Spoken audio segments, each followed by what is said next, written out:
सर्वमंगल मांगल्ये शिवे सर्वार्थ साधिके शरण्ये त्र्यंबके गौरी नारायणी नमोस्तुते।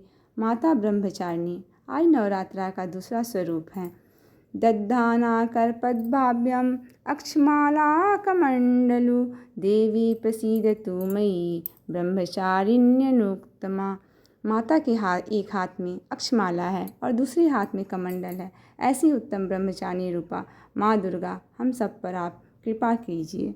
ब्रह्मचारिणी माँ की उपासना एवं आराधना करने से भक्तों को अनेक प्रकार की सिद्धि प्राप्त होती है, जैसे जप, त्याग, वैराग्य, सदाचार की वृद्धि होती है। इनकी कृपा से भक्तों को सर्वत्र विजय की प्राप्ति होती है और जीवन की अनेक परेशानियां भी समाप्त हो जाती है। देवी ब्रह्मचारिणी भगवती माँ की दुर्गा की शक्तियों में इनका दूसरा रूप माना जाता है। माता ब्रह्मचारिणी पूर्व जन्म में राजा हिमालय के घर मैना के गर्भ से उत्पन्न हुई हैं। देवर्षि नारद के कहने पर माता ब्रह्मचारिणी शिव जी को पति के रूप में प्राप्त करने के लिए जंगल में जाकर हजारों वर्ष केवल फल खाकर कठिन तपस्या की हैं। पुनः शिव को विशेष प्रसन्न करने के लिए ब्रह्मचारिणी ने 3000 वर्षों तक वृक्षों से गिरे सूखे हुए पत्तों को खाकर कठिन तपस्या की है। हजारों वर्ष तक अपनी कठिन तपस्या के कारण ही इनका नाम तपस्चारिणी या ब्रह्मचारिणी पड़ा है। इन्हें त्याग और तपस्या की देवी माना जाता है। अपनी इस तपस्या की अवधि में इन्होंने कई वर्षों तक निराहार रहकर और अत्यंत कठिन तप से महादेव को प्रसन्न कर लिया है। इनकी इसी रूप की पूजा और स्तवन दूसरे नवरात्र पर किया जाता है। माँ ब्रह्मचारिणी ने अपने पूर्व जन्म में राजा हिमालय के घर में पुत्री के रूप में जन्म लिया था। तब देवर्षि नारद के उपदेश से इन्होंने भगवान शंकर को अपने पति के रूप में प्राप्त करने के लिए जो तपस्या की है, वही तपस्चारिणी और ब्रह्मचारिणी नाम से इन्हें संबोधित किया जाता है। कई हजारों वर्ष तक इस कठिन तपस्या के कारण ब्रह्मचारिणी देवी का शरीर एकदम क्षीण हो उठा। उनकी यह दशा देखकर उनकी माता मैना अत्यंत दुखी हुई और उन्होंने उन्हें इस कठिन तपस्या से विरक्त करने के लिए आवाज़ दी, ओ माँ। तब से देवी ब्रह्मचारिणी का नाम ओ माँ भी पड़ गया। उनकी इस तपस्या से तीनों लोकों में हाहाकार मच गया। देवता, ऋषि, सिद्धिगण सभी मुनि ब्रह्मचारिणी की इस तपस्या को अभूतपूर्व पुण्यकृत बताते हुए उनकी सराहना करने लगे।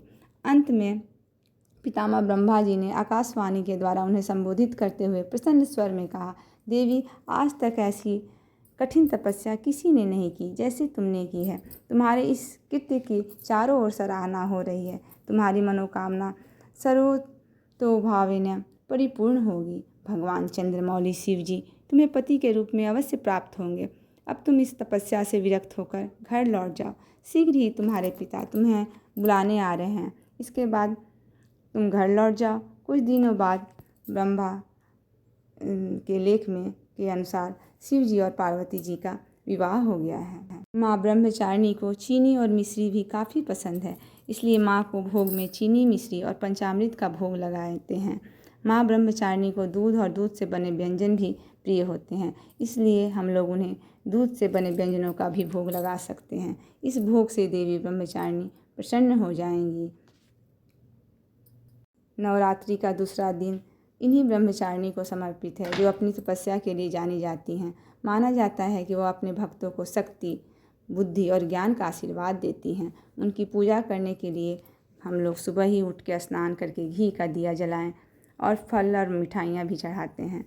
मंत्रों का जाप करते और दुर्गा सप्तशती का पाठ अवश्य करना चाहिए। अगर आप कर नहीं सकते हैं तो सुन भी लीजिए।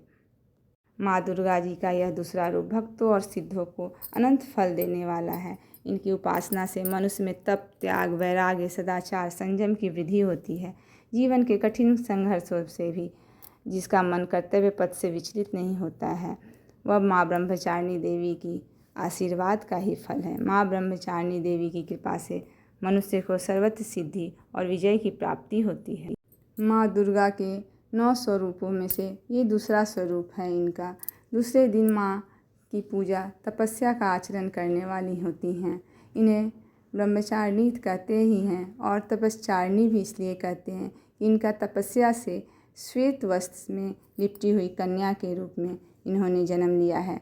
इनके हाथ में माला और कमंडल तो है ही। जिस व्यक्ति को भी, साधक को माँ ब्रह्मचारिणी के चरणों में लगाते हैं। उनकी कुंडली शक्ति को जागृत करने के लिए, ये साधना करने के लिए माँ ब्रह्मचारिणी अपना आशीर्वाद देती हैं। यह रूप भक्तों और साधकों को अनंत कोटि फल देने वाला है।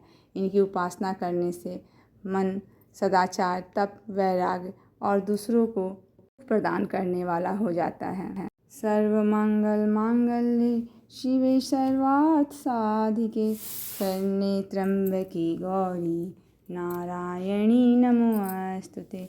सर्वमंगल मांगल्ये शिवे सर्वार्थ साधिके शरण्ये त्र्यंबके गौरी नारायणी नमोस्तुते। सर्वमंगल मांगल्ये शिवे सर्वार्थ साधिके शरण्ये त्र्यंबके गौरी नारायणी नमोस्तुते। जय माता दी। माँ